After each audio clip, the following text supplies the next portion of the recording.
Assalamualaikum warahmatullahi wabarakatuh. Al-Fatihah tabiyatul qabul ila hadratil rasul sayyidina Muhammad sallallahu alaihi wasallam biyatul mazkur summa ilahi abaina wa ummahatina wa ajdadina wa jaddatina wa li'amamina wa amatina wa ikhwanina wa khalatina wa li'ikhwanina wa akhwatina wa rawatina wa masyayikhina wa muallimina wa asatidatina khususan ila rumah Syekh Sabit wa Syekh Syekh Abdullah Sabit Al-Hayy Ma'arufin Waliyami wa Syekhina Biqariyatina wa Yamin Muslimin wa Muslimat wal Mu'minin Mu'minat Inna Allah Ta'ala yataghasham birrahmah wa yataghasham birrahmah wa zuhudana wa Inna Allah Ta'ala yaftahu alayna futuha al-arifin wa yufaqihuna fid din wa yarzuquna kamal al-ikhlas wal yaqin wa ila hadratin Nabi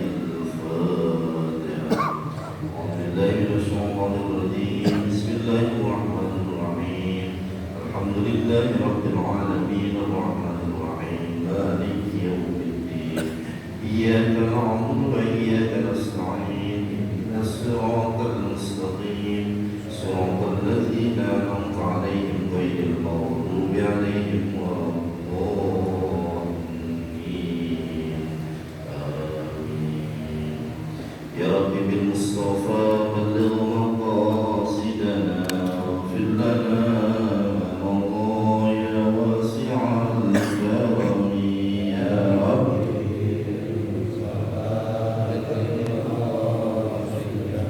waghfir lana ma madha ya akramal khalqi ma liman arju bihi siwaka 'inda hululil hadisil 'alimi ya Rabbi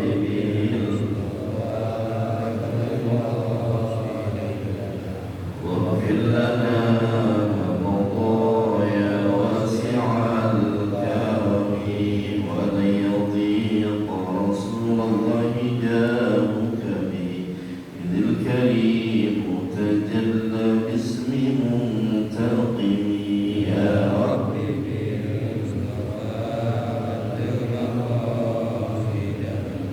واغفر لنا ما مضى فإن من جودك الدنيا وضرتها ومن علومك علم اللوح والقلم يا رب بلغ مقاصدنا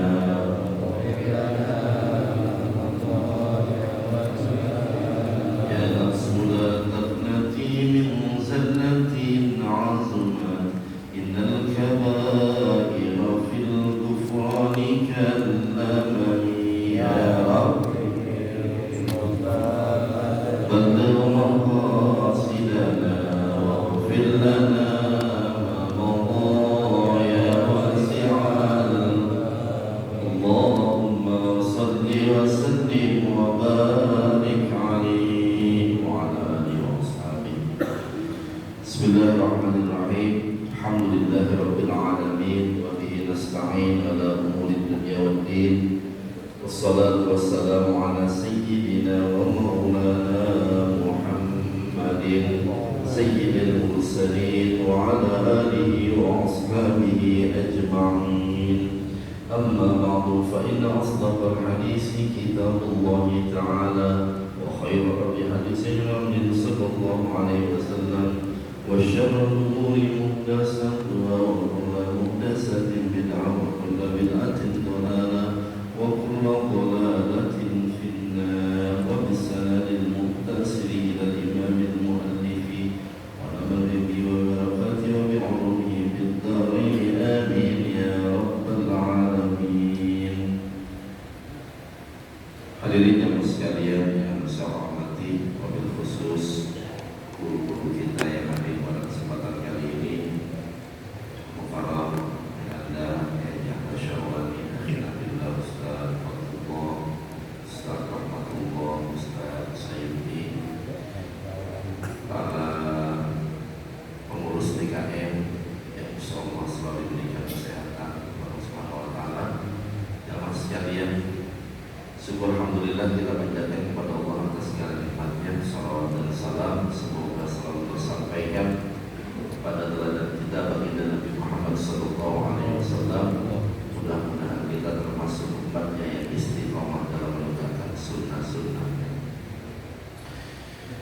Hadirin jemaah sekalian yang saya hormati, terakhir kita bahas apa ya Pak? Lupa. Sholat jamaah udah habis ya? Karena ketemu dari 2 bulan sekali, dan ada lupa Pak batasannya apa ya? Kalau habis sholat jamaah kita bahas aja sunnah-sunnahnya ya. Bismillahirrahmanirrahim. Wa sunanuha qabla dukhuli fiha sayyani al-adhan wal iqamah. Dan bermula sunnah-sunnahnya,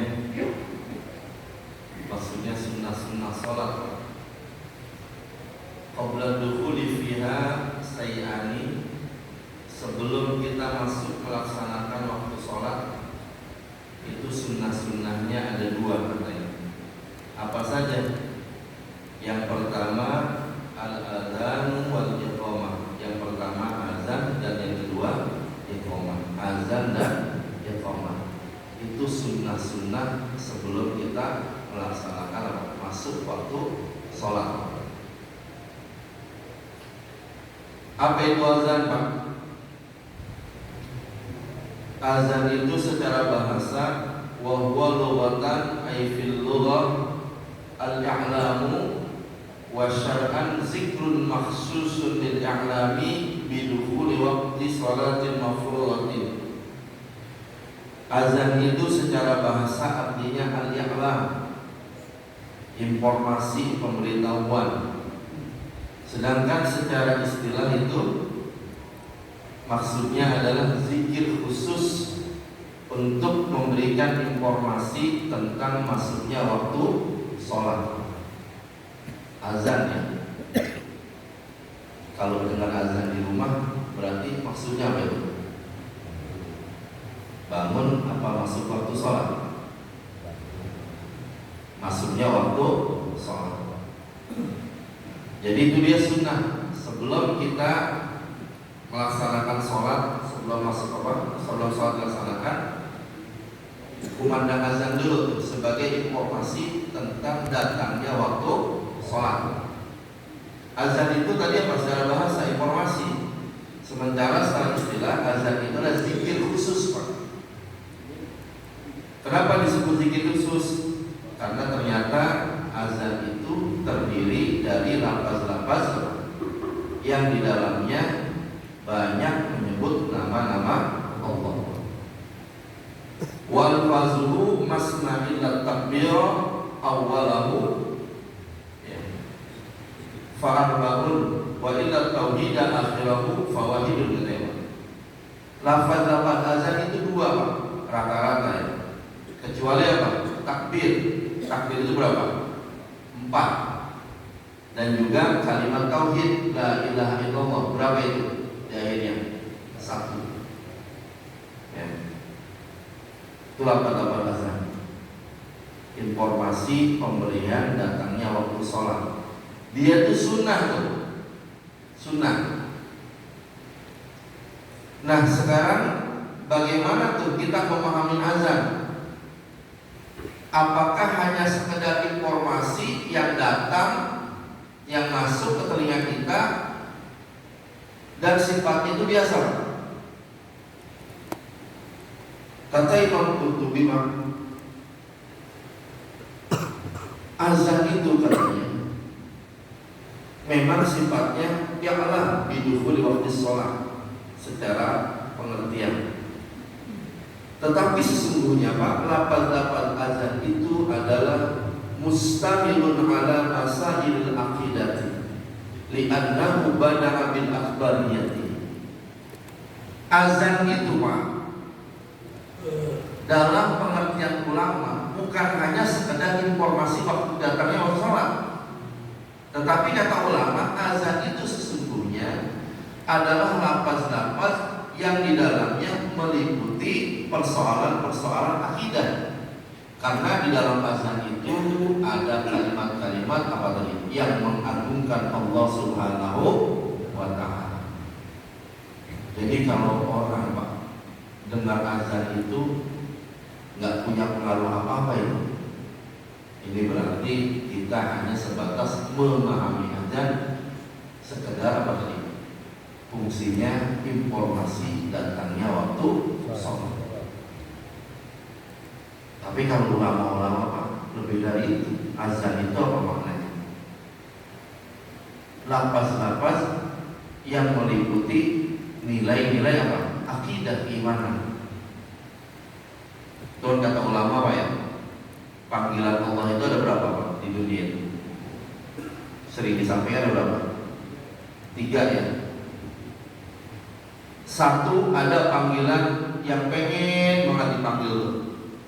Orang Islam pengen banget dipanggil, makanya berebut kalau dipanggil. Panggilan apa itu? Haji sama umroh. Pengen kan dipanggil haji umroh? Pengen banget ya, berebut. Iya. Yang kedua ada panggilan ditakutin tuh Pak. Kagak mau bisa udah. Kalau bisa saya paling belakangan dah gitu ya. Paling belakangan dah panggilan apa? Kematian. 1 dirindukan, 2 ditakutin, 3 panggilan yang paling sering ada dalam hidup kita, tapi sering dicuekin. Apa itu? Panggilan apa? Azan. Padahal apa? Kalau kita kaji, kita penuhin itu, kalau yang ketiga itu dibenerin Pak, kalau yang ketiga betul-betul tuh dihayati, dilaksanain ya, maka panggilan yang pertama dan yang kedua bisa jadi beres itu urusan. Benar kan? Kalau azan ketika dikumandangkan sampai ke telinga kita, kemudian kita jawab dan kita laksanakan sebagai apa tadi? Nilai-nilai keimanan bahwa ini panggilan Allah hakikatnya, maka saya harus naikkan Pak. Istiqomah itu kita jalani, maka boleh jadi panggilan yang pertama dan yang kedua beres tadi itu. Ya, urusan akhiratnya kalau dia sering laksanain panggilan yang ketiga bisa jadi beres, cakep ya. Urusan haji dan umrohnya karena doa-doanya yang dia sering menjadikan lewat panggilan yang ketiga bisa jadi tercapai.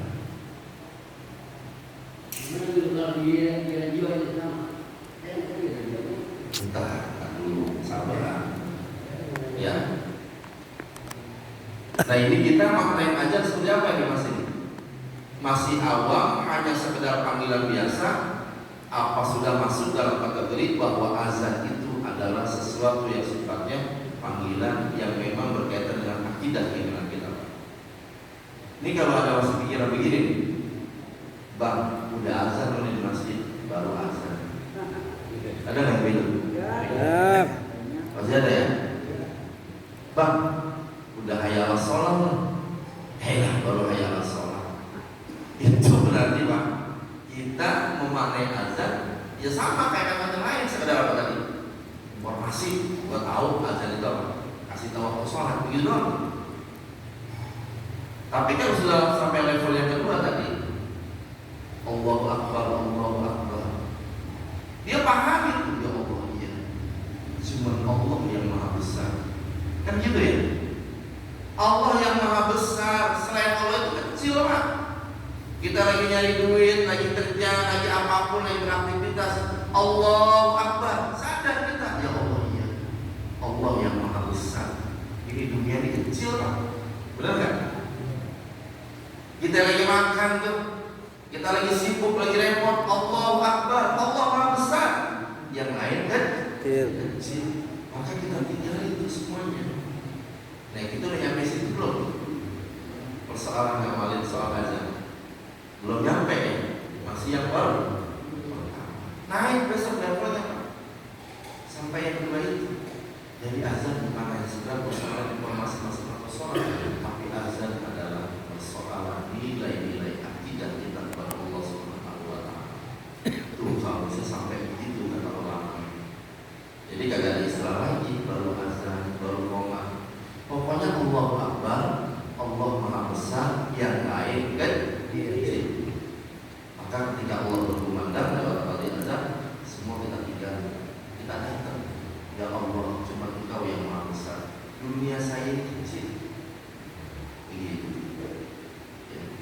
Besok begitu ya. Jadi kita tinggal itu lagi itu buang itu udah. Kenapa? Allah yang maha esa. Levelnya sedikit Allah yang lain. Nah itu maknanya, filosofinya. Nah bagaimana itu hukumnya? Ya hukumnya sunnah. Tetapi begini Pak, bisa jadi azan itu nanti sunnahnya sifatnya dibagi sama ulama lagi. Sunnah itu ada sunnah kifayah namanya.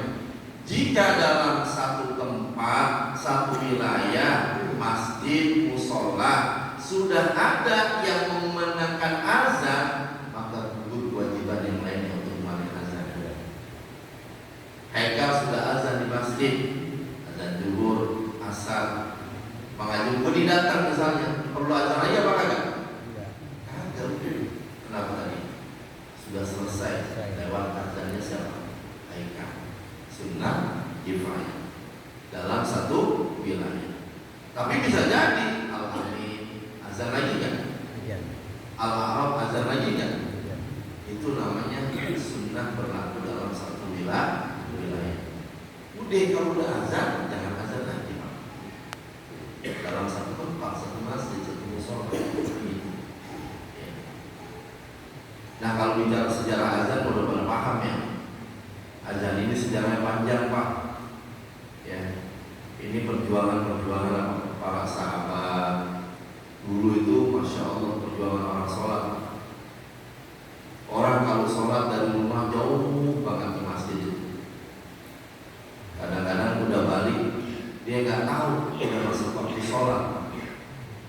Ada yang ketinggalan. Ya, akhirnya sahabat pada musulin tuh.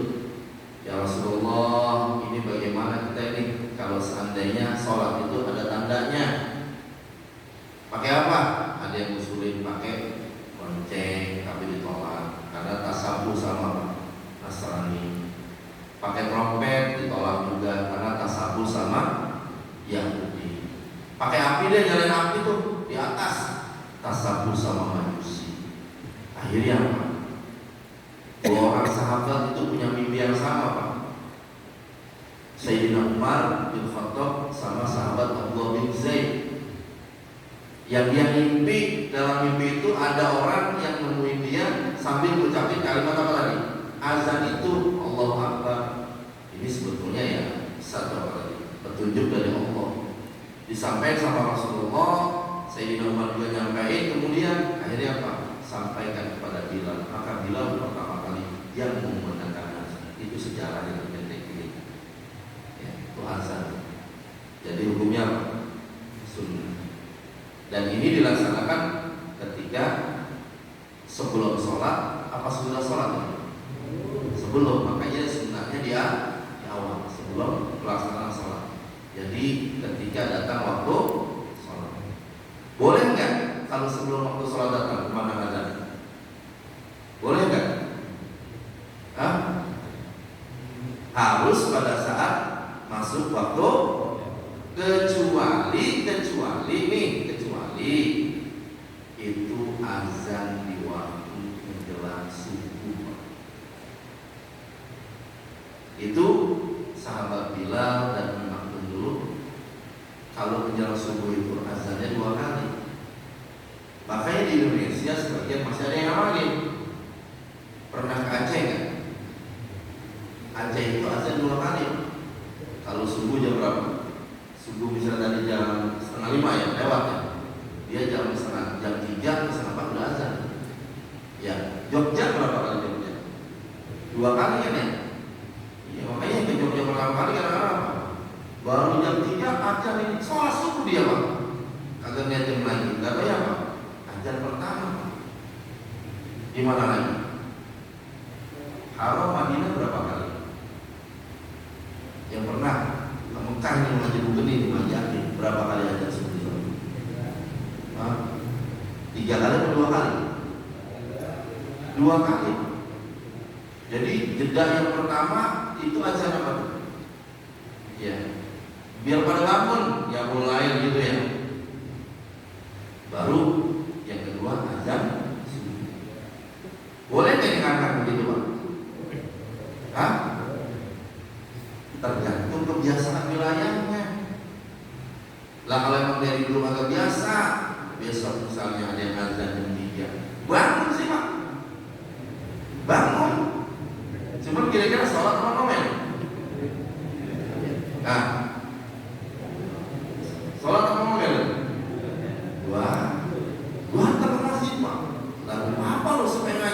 sekarang ya, jam 3 belajar subuh.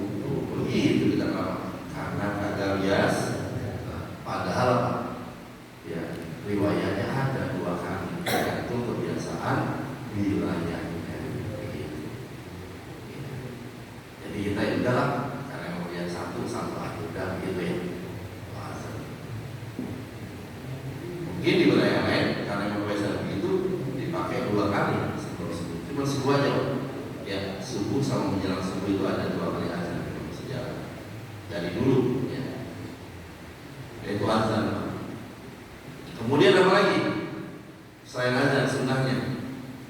Wal iqamah. Apa itu? Iqamah. Wa huwa masdaru aqamah. Iqamah itu katanya masdar dari aqamah yuqimu iqamatan. Summa summiya bihi az-zikrul makhsus li annahu yuqimu ila shalat. Ya, secara istilah juga disebut dengan zikir-zikir khusus karena bahwasanya qomat itu penanda untuk sholat akan dilaksanakan. Jadi kalau azan itu pemberitahuan datangnya waktu sholat, kalau qomat itu informasi bahwa sholat akan dilaksanakan. Biar jelas nih ya. Tuh. Azan informasi masuknya waktu sholat. Kalau qomat informasi kalau sholat itu akan dilaksanakan. Makanya Pak, kalau udah di ujung tuh, di ujung ente baru nyampe, biasa sholat sunnah di ujung gitu ya. Qomat misalnya, itu sunnahnya ya. Idza uqimatis sholatu la tusallu illa maktubah. Kalau sholat wajib udah mau dilaksanain dalam arti apa? Qomat udah dikumandangin, udah jangan sholat sunnah lagi. Langsung apa? Sholat wajib Pak. Begitu ya. Lah saya gimana itu? Saya biasa sholat sunat fajar misalnya, yang ngamalin sholat sunat sebelum dia subuh ya. Sayang banget ini, saya sholat sunat fajar mulu, saya ngamalin yang kata Nabi khairu minad dunya wa biha, kan gitu ya. Satu waktu saya kesiangan begitu Pak, nyampe udah qomat begitu. Udah ntar sholat sunat subuhnya habis subuh Pak. Jadi ente sholat qabliyah subuhnya habis subuh, boleh Pak? Boleh. Kenapa? Buat orang yang punya kebiasaan melaksanakan sholat sunat fajar sebagai amalannya. Wah, kalau nyesel banget ini ketinggalan. Udah, ntar habis subuh kita sholat sunat fajar. Tapi kalau yang kagak punya kebiasaan begitu mau ngapain Pak? Emang subuhnya 5:30 mulu.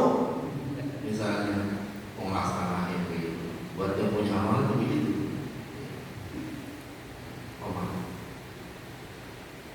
Nah, innama yusrahu kullu minal azani wal iqamati lil maktubah wa amma ghairuha fayunadi laha as-salatul jami'ah. Ya, hanya saja azan sama iqamah itu kadang disyariatkan untuk sholat-sholat yang wajib. Sementara untuk sholat sunnah itu cukup dengan kalimat as-salatul jami'ah. Ini kita ibarat Pak, ibarat kita ngambil satu iktibar pelajaran. Saya kagak nyalain nih, jangan dipotong nih ya. Saya kagak nyalain, tapi kita ngambil ibarat iktibar nasihat dari pelajaran ini. Jadi kalau qomatnya sholat wajib apa tadi? Allahu Akbar, Allahu Akbar. Biasa tuh ya, terus sampai qomati sholat, itu kan sampai selesai ya. Itu qomatnya sholat apa? Wajib. Berarti kalau itu sudah dikumandangkan, sholat akan dimulai.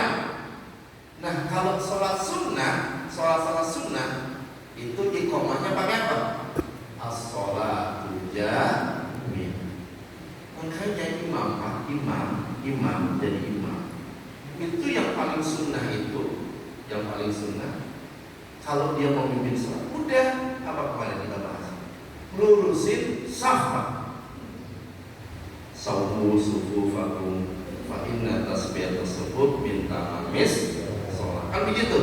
Ada nggak imam kadang-kadang ngomong lagi as-sholatu jami'ah? Ada nggak? Makmum jawab as-sholatu la ilaha illallah. Logika kita gimana tadi? Kan udah komat tadi. Benar kan ya? Udah komat belum? Sholatu jami'ah. Lah komat lagi kan ya?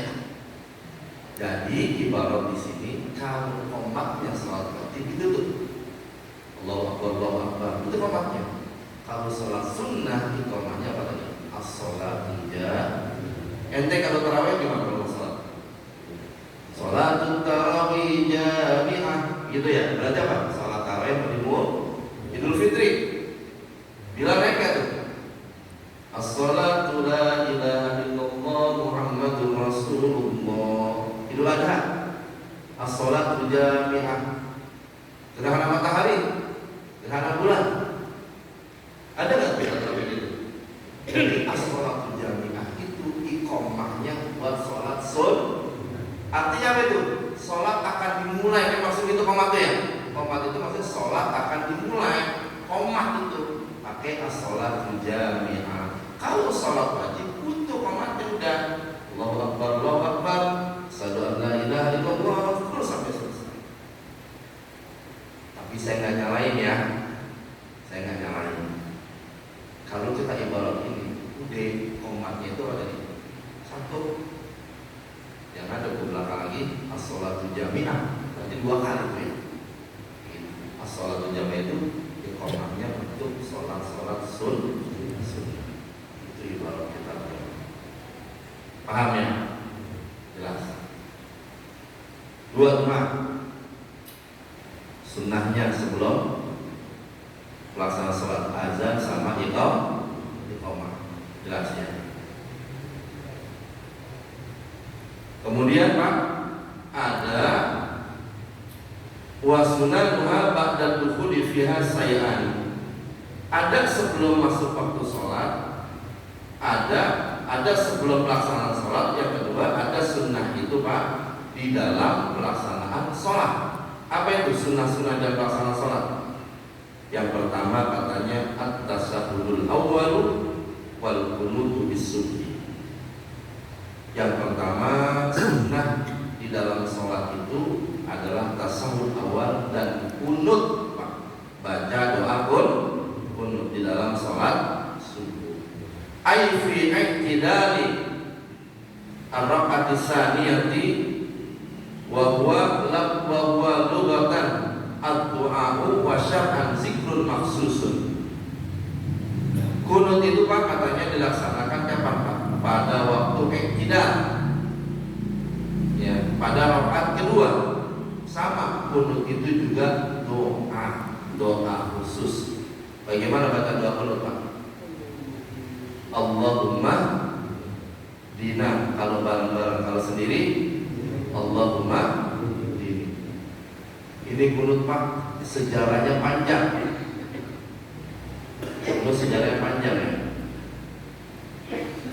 Ini Nabi Pak dulu pada pertama kali, kalau nggak salah tahun pertama hijrah itu ya. Islam itu baru berkembang. Islam baru berkembang. Ada orang datang sama Rasulullah, ya Rasulullah, bahasa kita begitu. Di kampung saya itu ada orang mau masuk Islam, banyak banget. Tapi kagak ada yang ngajarin. Pengen belajar ngaji, pengen belajar Islam, tolong dah kirim ya Rasulullah tenaga-tenaga atau orang-orang yang bisa ngaji buat ngajarin. Itu namanya di daerah Najd Pak, Bir Maunah. Akhirnya Rasulullah karena saking gembiranya menyambut berita bahwa ada orang yang semangat pengen masuk Islam, itu Rasul semangat Pak. Dikirim tuh 70 orang terbaik, para hafiz Pak, ahli Quran, orang-orang terbaik dikirim tuh sama Rasulullah. Selalu berangkat. Sampai di Bir Maunah, daerah Najd itu Pak, itu Amir bin Tufail, kaum munafik, kafir itu, ternyata berbohong Pak. Itu siasat. 70 orang terbaik sahabat Nabi ternyata apa? Dieksekusi tuh. di Bir Maunah di Najd itu semuanya habis Pak, terbunuh. Sampai sahabat datang sama Rasulullah, ya Rasulullah, itu kemarin orang yang katanya ngomong bahwa di sana itu ada orang yang masuk Islam, minta dibimbing, minta diajari, minta begini, minta begitu, itu bohong ya Rasulullah. Ternyata mereka itu sudah dibohongin, dihabisi, dibunuh semua. Nabi Pak, pemimpin manusia biasa, mendengar kejadian ini marahnya luar biasa. Kita kalau punya teman begitu kesel apa lagi? Marah apa lagi? Oh, Nabi mendidih darahnya, marah luar biasa. Ternyata kita dizolimi, dibohongi. Yang Nabi sedih itu sahabat 70 terbaiknya itu sahid semuanya. Nah, Nabi marah sebagai manusia biasa. Di saat sholat itu Nabi doa. Setiap kali sholat doa Nabi, Allahumma azhibhu, Allahumma anhu, ya Allah laknat mereka, azablah sepulan, hancurkan sepulan, sampai disebut suku-sukunya Najd dan sebagainya. Itu Nabi setiap doa begitu. Sampai kemudian Allah kirim malaikat turun yang berasal surat Al-Imran ayat 129-28 yang masalah. Laisa laka minal amri syai'un aw yatuba 'alaihim aw yu'adzibahum fa innahum zalimun. Bahasa Allah begini, ya Rasulullah, ente ini umatnya umat terakhir. Setelah ente kagak ada lagi tuh. Kalau antum tiap malam doa begitu tuh Pak, Allahumma anhum, ya Allah laknat, hancurkan, azab tuh buat ini yang sudah menghancurkan tadi. Ini repot. Emang kenapa? Coba Nabi Lut Pak, kaumnya ingkar, nabinya angkat tangan, nabinya doa sama Allah, hancur gak kaumnya? Hancur gak? Nabi Nuh Pak, Nabi Nuh, kaumnya zalim, angkat tangan nabinya, hancur gak kaumnya? Dan kalau Rasulullah Pak, Habibur Rahman itu doa begitu Pak, kalau sampai kemudian Allah kabulkan, habis semuanya kita. Makanya nasihat juga Pak, kenapa ulama suka nasihatin, ente jangan buat maksiat, ente jangan begini, jangan begitu. Kadang-kadang kita ini marah, saya yang mabuk, duit saya, kami itu ya, saya yang judi, duit, saya maksiat, saya yang ini, semuanya punya saya. Kalau Allah sudah marah kirim azab, bencana, emangnya Allah milih-milih Pak? Itu gempa bumi akan bilang, orang yang rajin sholat tuh lewatnya nggak hancur malu begitu. Emang begitu? Kena nggak semuanya? Kalau sudah banjir hancur, bencana hancur, musibah hancur nggak semuanya? Hancur Pak. Kata Allah, laisa laka minal amri syai'un. Ya Rasulullah, antum itu nggak punya hak buat kasih hidayah sama orang. Apakah dia kemudian zalim, dia bertobat dan sebagainya, itu hak Allah. Maka kemudian ketika turun ayat ini, Rasulullah beristighfar, ya Allah, iya ya, begitu doanya. Maka semenjak itu Nabi tetap doa, tapi doanya diganti Pak dengan redaksi yang baik. Apa doanya? Dalam riwayat Abu Daud dari sahabat Husain bin Ali bin Abi Thalib, itu doa yang kita baca itu, Allahumma hdini fiman hadait wa afini fiman afait wa tawallani fiman tawallait. Itulah doa-doa yang dibaca oleh Rasulullah setiap kali dia sholat, dia baca itu. Cakap nggak doanya? Allahumma hdini fiman hadait, ya Allah berilah hidayah kepada saya, kalau demi saya kan sebagaimana engkau beri hidayah kepada orang yang di hidayah. Itu doanya tuh begitu terus. Jadilah disebut kunut. Kunut itu doa yang dibaca saat berdiri, pada saat rakaat kedua, pada saat bangun dari rukuk atau ya tidak. Itu kunut sejarah. Nah dari sini Pak, dari sini ini begini nih, biar bijak. Dari sini ulama kemudian berpendapat, kata Imam Abu Hanifah, Rasulullah awalnya kunut, kemudian kunut, gitu kan ya. Awalnya nggak kunut kan? Maka pengikut Mazhab Abu Hanifah mengatakan nggak kunut dia di dalam sholat. Tapi Imam Syafi'i dan Imam Malik mengatakan Rasulullah kunut dalam dia berkata balik ke dunia sampai kemudian meninggal tetap kunut. Maka Imam Syafi'i melaksanakan apa? Kunut dengan jahat. Imam Malik kunut, tapi kunutnya kapan dia? Kunutnya setelah baca sebelum ruku, habis baca surat tadi kunutnya sir. Imam Ahmad bin Hanbal kunut, tetapi Rasulullah kunutnya apa? Saat terjadi musibah. Maka dia disebut kunut nazil. Dan ulamanya aja nggak pada berantem Pak. Jatuh di umatnya pada ribut gara-gara bab. Benar apa kata? Saya bilang begini Pak, saya kagak marah sama orang yang kagak kunut. Marah nggak? Kagak. Arab kunut apa kata? Di Arab kunut apa kata? Marah nggak sama orang Arab? Kagak, emang kenapa? Emang diajarkan gitu, kembali kan gitu ya. Tapi Pak, kalau ente kunut sesuai dengan ajaran, pemahaman yang ente pahami dengan jalur standar yang benar, bijak. Cuman yang kita kagak demen, ente kagak kunut, ya, sanadnya kagak paham, ente ngomong sama yang kunut, ya ente ahlul bid'ah. Nah ya gitu repot ya. Kenapa ahlul bid'ah? Ente ngerti amalan yang kagak disesuaikan sama Rasulullah, muka lu juga bid'ah Pak. Benar kan ya? Begitu. Jadi kalau ada orang kata kunut memang sesuai dengan apa pemahamannya, kita nggak marah. Yang kita marah itu apa? Karena ente bilang, ente ngapain sama kita? Ente kunut, ente ahlul bid'ah, itu yang boleh diketahui. Ya kan?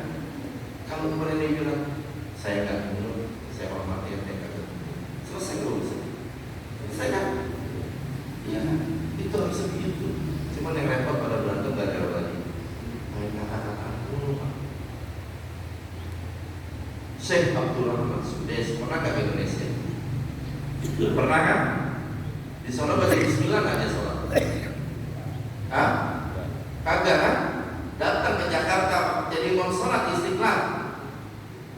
Ya kan ya? Jadi imam sholat di Istiqlal, itu kata rombongan dia, ini gak baca bismillah. Kencang banget baca bismillahnya. Iya, apa kata Imam Sudais? Saya menghormati, saya dilarang apa? Ahmad bin Hanbal mazhabnya, tapi saya ke Indonesia, saya paham orang Indonesia mazhabnya apa? Syafi'i, saya menghormati. Kalau begitu enak nggak? Enak. Saya hormat antum, tapi antum harus hormat juga sama kami yang mengamalkan. Tapi kalau ada perkara nampak memang lompat di lewat kunut, ya kalau kunut itu yang repot. Iya, jelas itu. Kita ngamalin punya dasar, punya sun. Karena tadi dasarnya jelas ya. Ya.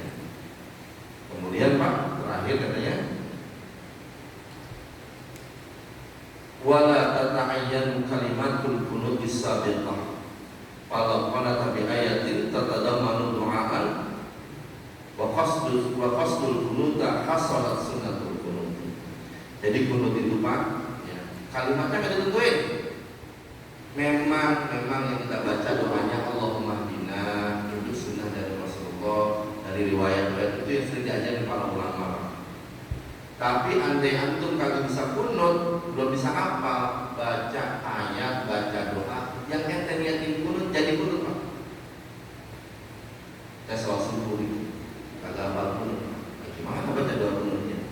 Ya aman al-khaifin, sardinna dimana. Jadi kunut. Bang, belum hafal ini kunut. Allahumma firli warhamni wahfazli. Jadi kunut. Jadi ketika kita memanjatkan ayat-ayat yang di dalamnya kita lihat doa kunut, jadi kunut. Tapi buat yang belum bisa, kalau yang udah bisa Pak, ambil jalur yang memang apa tadi sanadnya jelas. Apa itu? Tuh yang diajarin Allahumma ini gimana adain, gitu tuh sampai akhir begitu. Cuman kan bisa ada kesempatan Pak. Kalau kita ketemu imam yang model-model kagak kuno, tapi dia punya peluang memberikan kesempatan untuk doa, bisa nggak kita amalin? Bisa kan? Ente sholat di Masjidil Haram misalnya, di sana kan dikasih kesempatan tuh ya, tidaknya agak panjang tuh. Udah, ya Allah, ini kalau pakai bulannya Allahumma ini panjang banget ini ya. Pakai itu tadi, Allahumma firli warhamni wahfazni. Selesai. Yang penting diniatin boleh. Tuh, jelas itu. Paham ya? Itu jadi ada 4 sunnah sholat itu. 2 sebelum pelaksanaan sholatnya, 2 di dalam pelaksanaan sholatnya. 2 sebelum pelaksanaan sholat apa tadi? Azan dan iqam. 2 di dalam pelaksanaannya tasawuf awal dan ya, masalah adab dan sebagainya nanti tidak kita bahas. Yang penting paham dulu gitu ya. Azan itu apa, iqamah itu apa, kunutnya itu apa. Mudah-mudahan apa yang kita bahas bisa bermanfaat buat kita. Ya. Nah, ada 2 menit.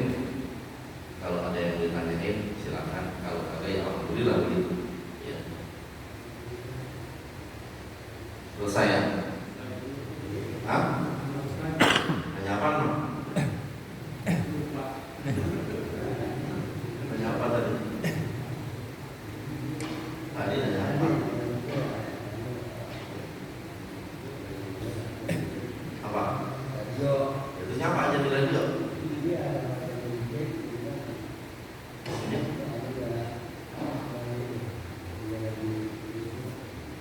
Azan di radio. Enggak ada azan di radio. Pertanyaannya? Ya pertanyaannya apa? Oh, bagaimana gitu hukumnya gitu? Iya. Kita dengar azan di radio, masih di rumah. Bagaimana kemudian hukumnya? Hukum apa nih? Kalau hukum jawab, seperti kita mendengar azan biasa.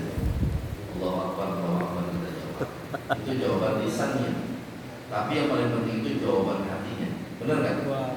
Jawaban hatinya dari level 1 atau level 2? Kalau level 1 hanya sebatas apa tadi? Panggilan, informasi, waktunya datang. Tapi level 2 apa? Meyakini bahwa panggilan ini adalah panggilan Allah yang betul-betul harus kita sampai dalam hati. Nggak ada yang bisa saya.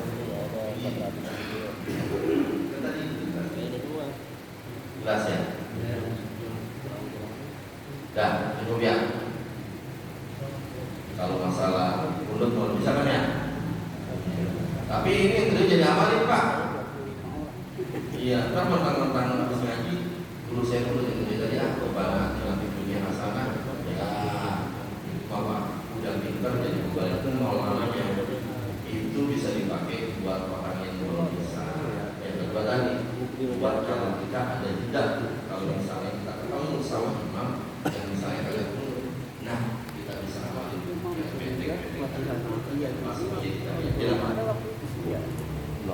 Ya, jelas ya.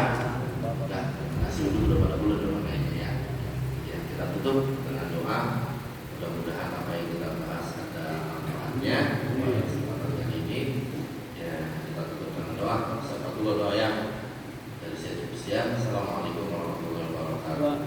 Assalamualaikum.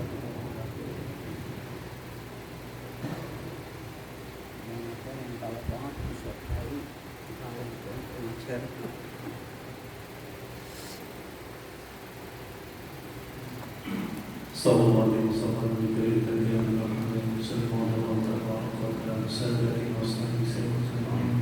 بسم الله الرحمن الرحيم. ربنا انفعنا بما علمتنا وارزقنا الذين ينفعنا وبفقهنا وفقه أهلنا وقرب لنا في ديننا مع الكتب والأنثى والذكر وبفقهنا وفقكم بما تقتضي قولك بما كرما وارزق كل حلالا دائما واغفر أتقيا لنا نهض بالخير ونفعل البشر ربنا اصلح لنا كل الشرور أن ربنا كل الطيور قبل أن تأتينا رسول النور وفي اصبر أنت أكرم من ستر وصلاة ويتم المصطفى أهل الحق دعانا وغفر بكتاب فيه للناس صفة وعلى آل الكرام الصرفاء وعلى الصحيح وصحب الكرام اللهم اهدنا بهدى وكلنا ممن يسارع في الرضا ولا تولنا وليا سوى ولا تهدنا ممن خالق البصر وحسبنا الله ونعم الوكيل ولا حول ولا قوة إلا بالله وصلى الله على سيدنا محمد وعلى آله وصحبه.